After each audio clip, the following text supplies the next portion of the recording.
Ano po ang sangkap ng tagumpay sa buhay? There is this very beautiful saying that tells us of the ingredient on how to succeed in life. Tandaan niyo po ito. Sabi, if you want to succeed, you must be first. If you cannot be first, be the best. If you cannot be the best, then you persevere. You become determined. Be patient. Tatlo po ang sangkap ng tagumpay. Una, maging una ka. Makipag-unahan ka sa iba. Subukan niyo po. Una kang pumasok sa trabaho. Unahin mo ang iyong negosyo. Unahin mong magpalabas ng bagong produkto. Kung gusto mong maging matagumpay sa inyong relasyon, unahin mo ang iyong minamahal. Kung gusto mong mauna sa langit, unahin mo ang Diyos. Amen? Pero pangalawang sangkap ng tagumpay, maging pinakamagaling ka. Be the best.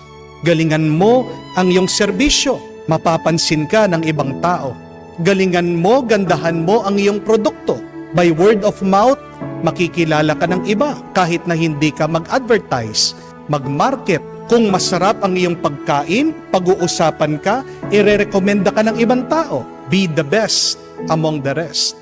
Ganyan din sa ating buhay espiritual. Let us give our best to what we do. Sa pagsisimba, give the best of your attention. Kung ikaw ay nagdarasal, bantayan mo ang iyong isip, huwag mong hayaan na ito'y magpaligoy-ligoy. Prepare for the Mass. Huwag kang darating na late. Bigay mo ang pinakamaganda sa iyong ugali, sa pagkakawang gawa. Isang sikreto yan ng tagumpay, being the best. Pero pangatlo, kung hindi mo kayang maging pinakamagaling, ano magagawa mo? Magtiyaga ka, magpursige ka, maging masipag ka. Ang pundasyon ng tagumpay, kung titignan natin, ay sipag at tiyaga. Amen? Walang nakakarating sa tuktok ng isang lakad lang, ng isang hakbang. Kung gusto mong makarating sa tuktok, dapat magtiis ka sa mahaba, mahirap na pag-akyat. Bakit napakarami ang nabibigo? Dahil minsan lang nahirapan, umaayaw na. Kung gusto mong magtagumpay, gusto mong umangat, gusto mong umasenso, kailangan tiisin mo. At yan din po ang paalaala sa atin ng Panginoon. Hindi madali ang pagiging Kristiyano. Hindi ibig sabihin pag tayo ay nanalig na ng palataya kay Jesus, na mawawala lahat ng ating mga problema, lahat ng ating mga pagsubok, lahat ng ating hirap. Kabaliktaran nga ang ating nararanasan. Pag lalo tayong lumalapit sa Kanya, lalong bumibigat ang ating buhay. Dahil ang ating Panginoon ay humarap din sa maraming pagsubok. Siya'y tinakwil ng mga nakakatanda, siya'y pinagpakasakit, siya'y pinako sa krus, siya'y pinatay. Pero anong sinabi niya? Ito ay kailangan niyang tiisin. Dahil kung hindi niya pagdadaanan ito, walang muling pagkabuhay. At kung tayo ay totoo at tapat na mga alagad niya, tayo ay inaanyayahan din na magtiis, magtiyaga, magpursigi. Ano pa ang sabi niya? Ang sino mang gustong sumunod sa akin ay kailangan pasanin ang kanyang krus araw-araw. Hindi niya sinabi na buhatin niyo ang krus niyo minsan. Ang sinabi niya, napakalinaw, araw-araw. Napakaganda ng sinabi ni San Jose Maria Escriba that it is easy to start but perseverance is sanctity. Paano mo makikita, paano mo malalaman na ikaw ay tunay na banal? Pag marunong kang magtiyaga sa gitna ng mga pagsubok ng buhay. Mga kapatid, hindi pwede na tayo'y nananampalataya, tayo'y naniniwala sa Diyos na wala tayong ginagawa. Dahil tandaan niyo po, ang katamaran ay isang kasalanang nakakamatay. Laziness is one of the deadly sins. Kung tunay kang naniniwala, nagtitiwala sa Diyos, kailangan mong ipakita ito sa iyong pang-araw-araw na pamumuhay. Tapatan mo ang iyong pananalig sa Diyos, sa iyong kilos at gawa. Bawal ang tamad sa isang Kristiyano. Amen? Dahil kung magpupursige ka, magtitiis ka, kamukha ni Kristo, dadakilain ka din ng Ama. Kung magpupursige ka, magtsatsaga ka, makakaranas ka din ng kalwalhatian, kamukha ng kanyang anak, ang ating Panginoong Hesukristo. Huwag tayong mapaghinaan ng loob. Pag sobrang dami at minsan sunod-sunod ng ating mga problema sa buhay, alam ko po marami sa inyo ang ganyan. Marami sa inyo kinukuha ang bahay. Meron ng sakit, kamamatay pa lang ng asawa. Alam ko marami din sa inyo ang iniwan ng asawa, single parent, napakarami ng mga anak na pinag-aaral pa. Alam ko po, marami din sa inyo ang nasa ibang bansa, nagtitiis, nangungulila, napapagod. Ilan ang mga trabaho, shifting, para lang matustusan ang pangangailangan ng kanilang mga pamilya dito sa Pilipinas. Pero mga kapatid, matuwa kayo. Pag sunod-sunod ang mga hirap, ang mga pagsubok ng iyong buhay, kasi pagkatapos niyan ay may grasya, may pagpapala. Matakot ka pag wala kang nararanasan na hirap at sakit. Amen? Bakit? Kasi sino ang mga hindi nahihirapan? Yung mga nakuha na ng masama. Pag ikaw ay nahihirapan, ikaw ay nabibigatan, isa lang ibig sabihin niya, you are being tested by God through the evil one, kamukha ni Job. At kung magtitiis lang tayo, ano mangyayari? Matatalo natin ang masama. Remember this, my dear friends. Read that in the Bible. That because Job was persistent, patient, and endured his suffering, his misfortune, he triumphed over the evil one. At nung nanalo po siya laban sa masama, sa pamamagitan ng kanyang pagtitiis, sa kanyang sakit, sa mga naranasan niyang delubyo sa kanyang buhay, anong nangyari? Hindi na po natin narinig, nagpakita ang demonyo sa Biblia. Basahin niyo man po, pagkatapos ng kwento ni Job, hindi na nagpakita, hindi na narinig ang demonyo. Lumitaw na lang ulit ang demonyo noong ang ating Panginoon ay nag-ayuno, nagdasal sa disyerto. See, your faithful patience and endurance against injustice, against pain, against the problems of this life will give you the power to defeat the evil of your life. Kaya nga, ang magandang dasal, sabihin mo, Panginoon, palakasin mo ko.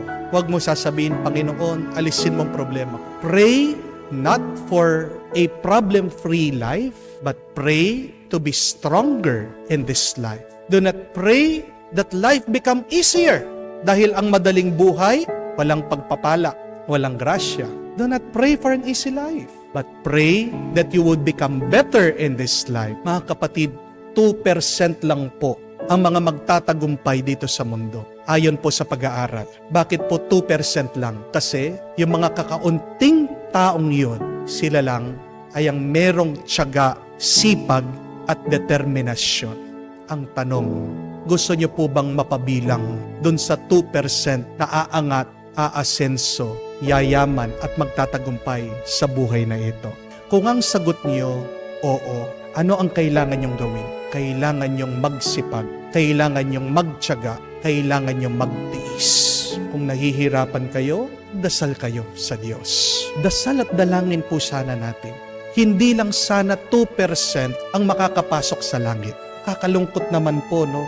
Kung pagpasok mo sa langit, kakaunti lang kayo. Di po ba, the more the merrier?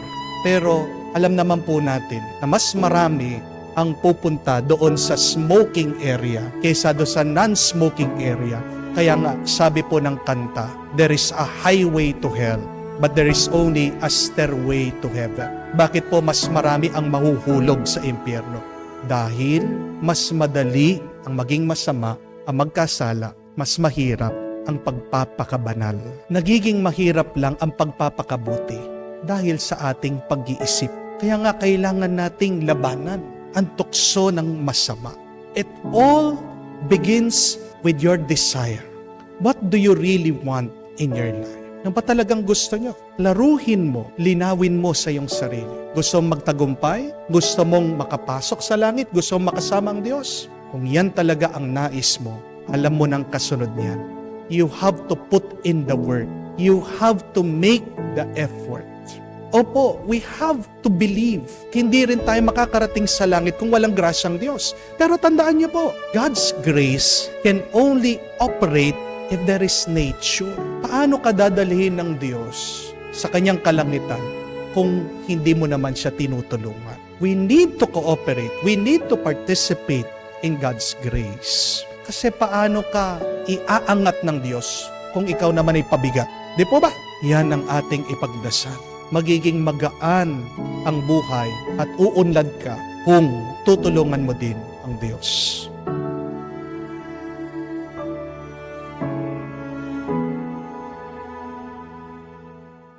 Ang magandang buhay ay parang musika. Dapat ito'y nakatsyempo. Amen? Ano naman po ang masagwang buhay? Kabaliktaran, kontra-tsyempo. Kaya nga ang kasabihan, timing is everything. Ano ang ibig sabihin? Timing is everything. Kung gusto mong magtagumpay sa buhay, dapat gawin mo ang nararapat sa tamang panahon. Dapat nakatsyempo ka. Halimbawa, ano ang tamang panahon para magtanim sa panahon ng tag-araw? Amen? Pag nagtanim ka na umuulan, ano mangyayari sa iyong tinanim? Masasayang lang. Ano ang tamang oras para matulog? Hindi sa gabi. Amen? Kaya nga yung mga nagtatrabaho ng graveyard panggabi, iba yung kanilang nararamdaman. Nagkakasakit sila dahil ang tamang oras at panahon ng tulog ay yung madilim pag bumaba na ang araw. Ano ang tamang oras ng pagkain? Sa umaga, sabi ng mga doktor, hindi na advisable yung kumakain ng gabi. Amen? May kakilala po ako, paghating gabi, doon kumakain. At gusto pa niya kanin, isang kaldero. Anong nangyari? Naatake po sa puso. Patay. Ano ang tamang oras ng pag-aaral? Hindi yung isang araw bago ang exam. Amen? Hindi yung isang minuto bago ang exam. Hindi rin habang ikaw ay nag-e-exam. Ano ang tamang oras o panahon ng pagpapakasal? Yung maluwag na ang pamilya. Kapag nagkasundo na ang nag-iibigan at nagmamahala. Kaya nga meron tayong tinatawag na sukob. Pag merong namatay sa pamilya, iniiwasan mo ng ang pagpapakasal. Sabi nila, malas. Pero sa totoo, ang gusto lang sabihin ng sukob, hindi nakatsyempo, hindi pa tamang panahon. Ano ang tamang panahon o oras ng paglilibing? Martes hanggang Linggo. Bawal daw pong maglibing ng Lunes. Malas. Bakit po malas? Dahil pag inumpisahan mo ang linggo ng patay, yung buong linggo mo, susunod na araw, patay din. Amen? Naniniwala po ba kayo doon? Sa totoo lang, sinasabi ng mga pari yan. Bakit? Kasi day off nila yung Lunes. Ayaw po nilang magpa-istorbo. Yan, secret po natin ha. Pero totoo ba yun? Na bawal maglibing ng patay pag Lunes? Pwede. Di po ba? Pero may katalinuhan ang sinasabi sa Biblia. There is a time for everything. May oras at panahon para sa lahat ng bagay. Ang ating Panginoon, hindi yata nakatsyempo, hindi yata nakaoras, hindi yata sa tamang panahon yung kanyang ginawa sa ating nabasang ebanghelyo.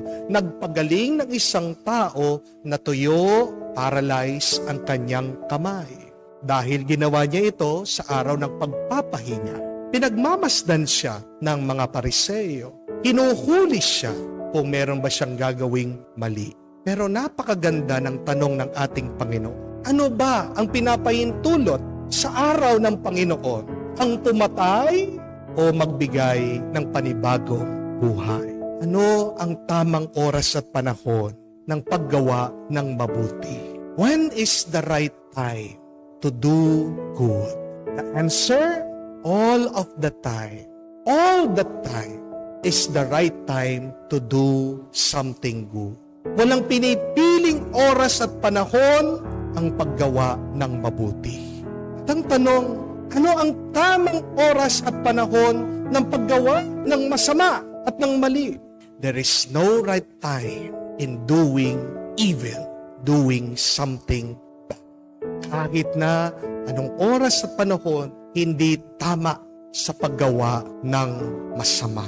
Ang tanong, where do we use our time? Saan mo ginagamit ang iyong oras at panahon? Hindi pa huli ang lahat. Habang tayo binibigyan ng oras at panahon ng Diyos, sana gawin mo ang nakakabuti at ang tama. May kasabihan nga the best time to plant a tree was 20 years ago. And the second best time to plant a tree is now. Kung hindi ka nakapagtanim noon, ngayong buhay ka pa, binibigyan ka ng oras ng panahon, magtanim. Ang tanong, ano ang iyong itatanim? Mabuti o masama? Alam natin, pag nagtanim ka ng mabuti, mamumunga ka ng mabuti. Pag nagtanim ka ng masama, mamumunga ka ng masama. Amen? Ang tanong, kailan ang tamang oras para magpatawad ka? Ang sagot, ngayon. Now na.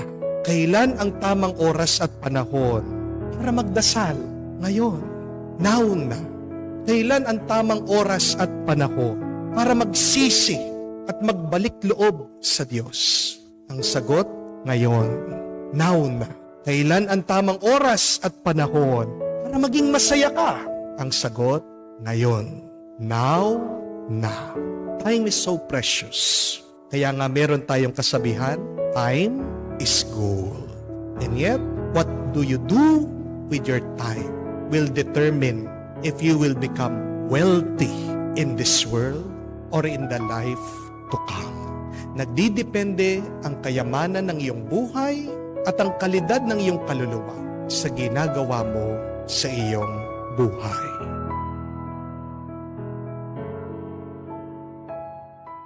Hindi dahil kaya mong gawin, gagawin mo. Hindi dahil kaya mong bilhin, bibilhin mo. Pakaisipin niyo po yun. Napakagandang payo.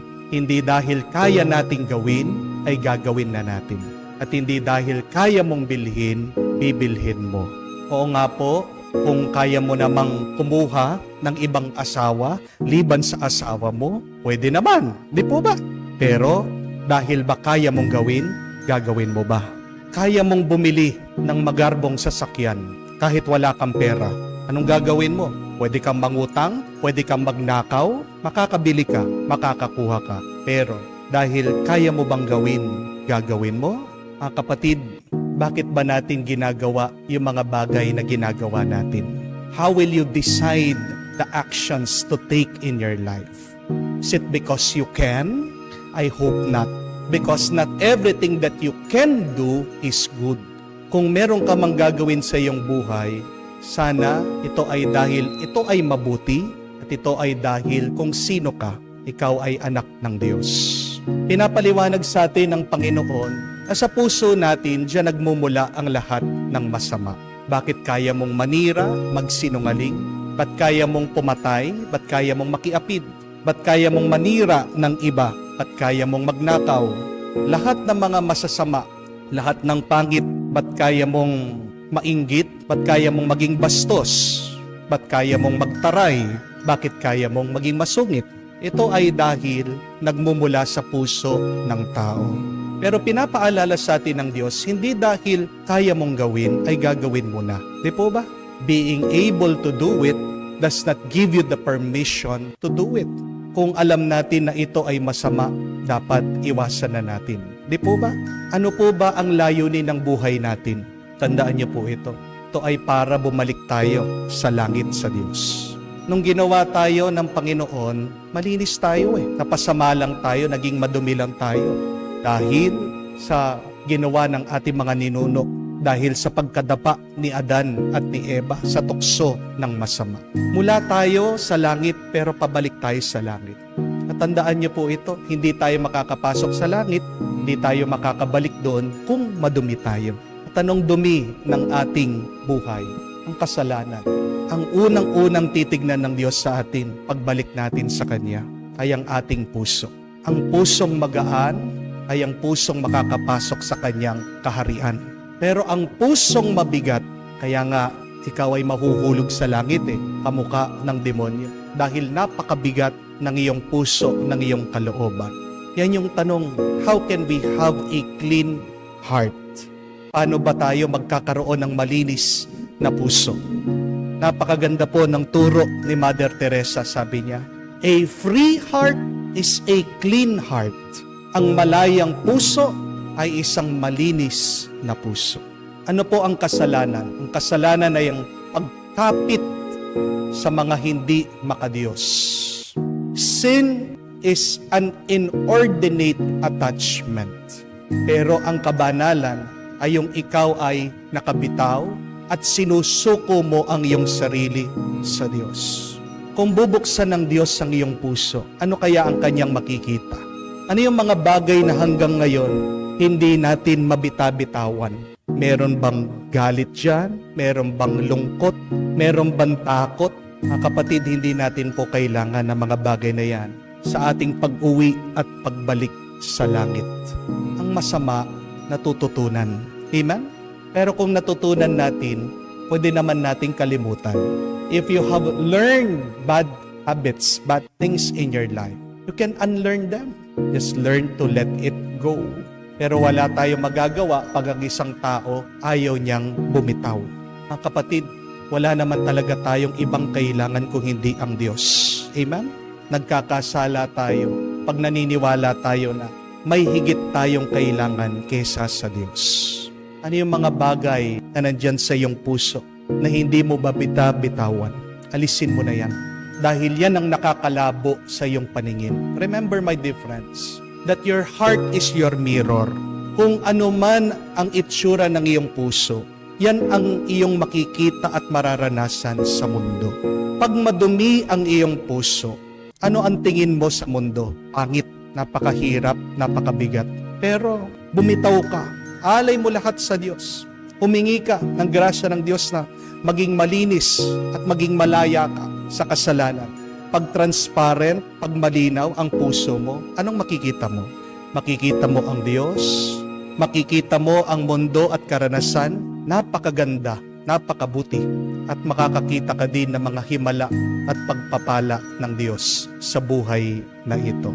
Nung tayo ay ginawa ng Diyos, tayo ay malinis, nadumihan lang tayo. Pero ano ang trabaho natin? Ano ang layunin natin? Naway sa ating paglalakbay, malinis tayo makabalik. Dalawa ang tulong sa atin para maging malaya, malinis tayo. Bumitaw, surrender all things to God, most especially surrender your sins to God. But secondly, ask the grace of God. Dahil ang Diyos lang ang makakapagbigay sa atin ng isang malinis na puso, isang bagong puso.